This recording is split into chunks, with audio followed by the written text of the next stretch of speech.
Allez, bonjour à tous, c'est le prof Ricto, ravi de vous retrouver donc pour une nouvelle vidéo. Au sommaire aujourd'hui, on ira voir que malgré le fait que le marché soit relativement baissier comme on le voit à l'écran et dû notamment aux pressions que Trump met sur les différents marchés et dont on devrait avoir le coup de sifflet final, le coup de feu mercredi avec le Liberation Day, malgré ça on ira voir qu'il y a des whales qui actuellement en profitent pour accumuler. Alors est-ce qu'il faut croire le sentiment de marché, le bruit ambiant et croire que du coup ça y est, le cycle est terminé, ou plutôt se fier aux whales qui elles accumulent, c'est la question qu'on va se poser aujourd'hui, même si vous vous doutez qu'elle est orientée. On ira faire aussi un point sur le Bitcoin puisque ce dernier devrait continuer de baisser, tout comme l'Ether. Donc malgré oui le fait que les whales accumulent et que c'est plutôt positif pour la suite, il faut s'attendre à minima, on pense, jusqu'à l'événement de mercredi. Il faut s'attendre à ce que le marché retrace un tout petit peu avant donc on l'espère de pourquoi pas repartir à la hausse. Voilà donc pour le programme du jour. On commencera avec une petite revue de marché. On voit que le marché là en daily est relativement baissé de partout. On a seulement du plus 12% pour le whale et du plus 8% pour le EOS. Sinon on le voit, moins 11 pour Bera, moins 9 pour le Pi. En weekly c'est encore plus baissier, moins 25% pour le Pi, moins 25% pour le Hype. Après l'événement sur le Volt, moins 20% pour le Caspa, moins 23% pour le Jup. On a seulement le Cro plus 19% et le ZEC plus 19% et le Form, voilà, c'est vraiment anecdotique en termes de performance haussière en ce moment. Sur le mois c'est encore plus grave et sur l'année c'est une catastrophe avec parfois du moins 90%, un peu de partout. Alors qu'est-ce qui fait un petit peu retracer les marchés aujourd'hui? C'est évidemment du coup l'arrivée du Liberation Day le mercredi prochain où du coup Trump devrait annoncer de nouveaux tarifs douaniers. Alors actuellement, beaucoup de personnes sont dans la crainte de cet événement et peut-être qu'on pourrait avoir l'effet inverse. C'est-à-dire que vu que tout le monde commence à avoir extrêmement peur par rapport à ça, peut-être qu'à l'inverse, le marché sera relativement bien surpris. Et à l'inverse d'une très bonne nouvelle qui est souvent pricée en amont, on pourrait avoir là actuellement un marché qui presse la mauvaise nouvelle en amont, avant l'événement, avant donc de relativiser avec peut-être des news qui seront moins négative que prévu, ou alors tout simplement anticipé par le marché. Donc on pourrait avoir à l'inverse du buy the rumor and sell the news, un sell the rumor and buy the news, et un marché qui pourrait enfin après ça repartir grandement à la hausse. En tout cas c'est un scénario qu'on va privilégier nous en tout cas dans nos investissements. On est notamment rentré assez fort sur Ether durant le week-end, même si on prend le risque qu'à court terme effectivement on puisse de nouveau baisser. Alors donc ça c'est le point négatif un petit peu du début de semaine. Malgré tout il y a des éléments qui sont plutôt intéressants, notamment ce graphique où on peut voir en fin de compte que actuellement les whales sont plutôt dans une tendance d'accumulation, en tout cas elles ne sont plus dans une tendance de vente. On a pu voir et on va zoomer, on voit sur ce graphique qu'on a plusieurs zones. Les zones en bleu qui sont souvent significatives de zones d'accumulation qui précèdent souvent de gros rebonds sur le marché des cryptos. Donc ça avait été ici parfaitement début 2023 avant la belle envolée des 20 000 jusqu'à point haut en avril 2024 aux 70 000 $. On avait aussi eu une belle accumulation ici après l'été 2023 au mois d'octobre, juste avant le rallye des 30 000 jusqu'au nouvel ATH qu'on a fait en mars 2024. Et de nouveau on avait une phase d'accumulation en bleu qui est intervenue à l'automne 2024, juste après l'événement du carry trade et juste avant du coup qu'on reparte dans une tendance haussière. Ce qui est intéressant, c'est qu'actuellement on est dans une phase de marché où de nouveau les whales sont plutôt à l'accumulation et non plus à la vente. Elles ont été beaucoup à la vente ici avec les ronds en rouge. Donc là il faut savoir qu'on recense une activité lorsque les whales du coup détruisent de la valeur, donc lorsqu'elles vendent leur BTC, et dès lors que l'activité est assez forte, c'est souvent des tops de marché. Voilà, on l'a vu ici, ça a été le cas parfaitement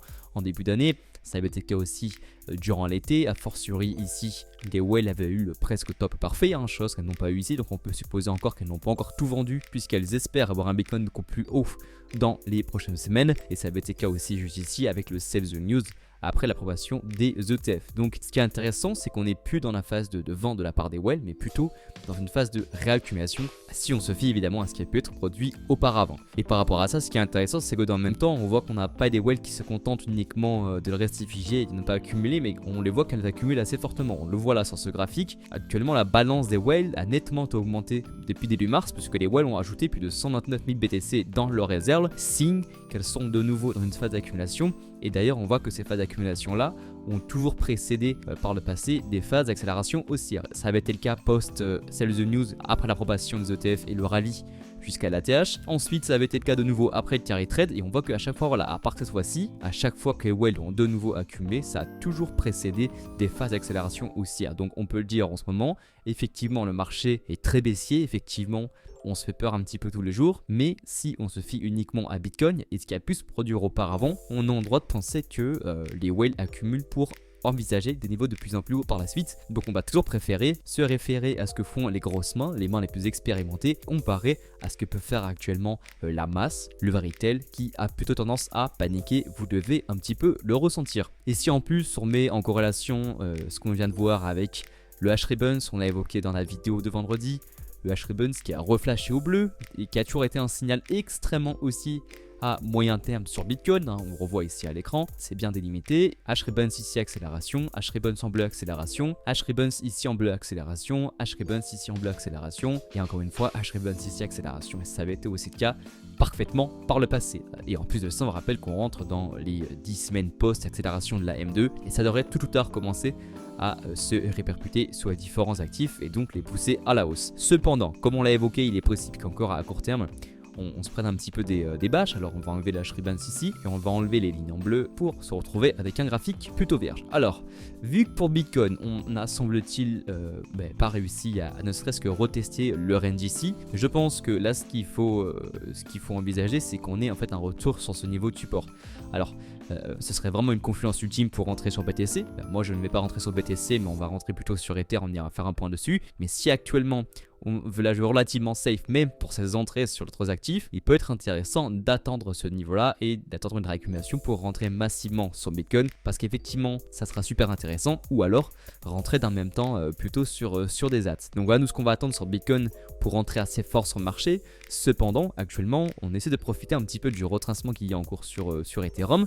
Ethereum, la grosse confirmation, le gros niveau de confluence, parce qu'à ce niveau-là des 1500 $, donc ce niveau de support, et un niveau de support intermédiaire sur lequel on a un petit peu joué Ethereum durant le week-end, c'est ce niveau-là sur lequel on est des 1800, 1780 $. Donc c'est un niveau intermédiaire. Donc on a commencé à le jouer un petit peu ici, mais on regarde pas mal sous le pied pour le rejouer ici sur beaucoup plus bas et tenter une réaccumulation. Après, selon nous, c'est un petit peu du chipotage, hein. Grosso modo, un Ether sur 2100, ça reste, qu'importe le prix, un super point d'entrée à très long terme sur Ethereum. Donc on peut sans problème encaisser encore un petit peu de volatilité baissière. Le vrai niveau qu'il ne faudra pas venir braquer sous peine d'invalider vraiment ce qu'on vient d'évoquer, et le biais long terme d'Ethereum serait de venir braquer ce niveau des 1005. Si on vient les braquer, effectivement ça devient très très compliqué pour Ether pour la suite du cycle. Un petit tour sur Sol qu'on a vu dans la vidéo de vendredi, on est presque de retour dans la zone de rechargement, donc on va attendre là aussi un drop plus conséquent du marché pour rentrer un petit peu à l'achat sur Sol.